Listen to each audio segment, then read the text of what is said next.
Hola amiga, another day, another vlog. Ayan, nakapag-upload na talaga ang amiga nyo ng vlog dahil alam nyo naman, nasa trabaho tayo and sobrang busy. So, yung iva-vlog ko, itutulog ko na lang. Dahil day off na ng amiga nyo, ayan, nag-request ako kay Habi na gusto kong pumunta dito sa Costco. So, mga half an hour drive lang naman to from bahay. Vitamins lang talaga yung sadya ko dito, pero tingnan nyo naman yung cart ko, 'di ba? Parang hahakutin lahat.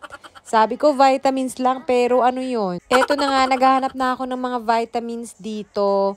Naghahanap ako ng malalaking bote kaso etong vitamin E wala silang available kaya dalawa na lang yung kinuha ko. Sa isang bote may mga 200 capsules yung laman.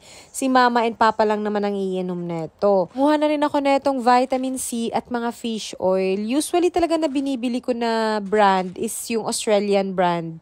Kaso, andito naman na tayo sa Costco, itatry ko na lang tong Kirkland. Napakaganda rin naman na itong brand na to kasi US brand. So, ayan, nag-iikot-ikot na muna tayo. 'Di ba sabi natin hindi tayo mamimili ng kung ano-ano dito kasi nga sobrang laki talaga ng mga bilihin dito. Kapag aalis kami, wala kami sa bahay ng mga 2 week, masasayang yung pagkain, na-expired lang o kaya nasisira. So, kaya hindi ako bumibili dito ng grocery.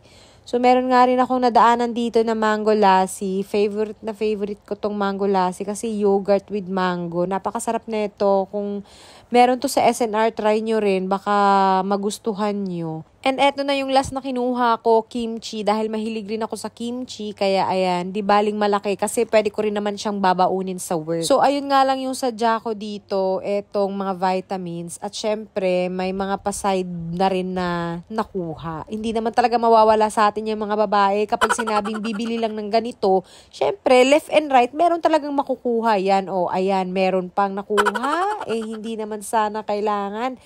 Kailangan yan. Huy, ano ka ba? Kailangan yan. Kapag natutulog ka, kailangan mo mag-comforter dahil malamig. Malamig, ang init nga dito sa Australia. Huy!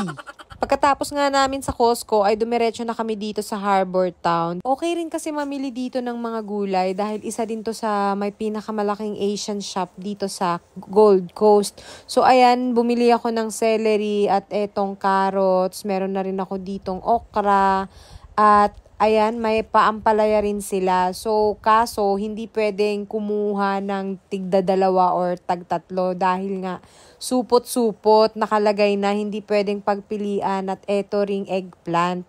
So, ayan, kumuha na rin ako ng isang supot. So, 7 days nga tayong kakain ng gulay neto, 'di ba? Mag-healthy living na muna tayo dahil sa trabaho, pinipilit ko lang talagang kumain ng gulay dahil yung mga gulay doon frozen.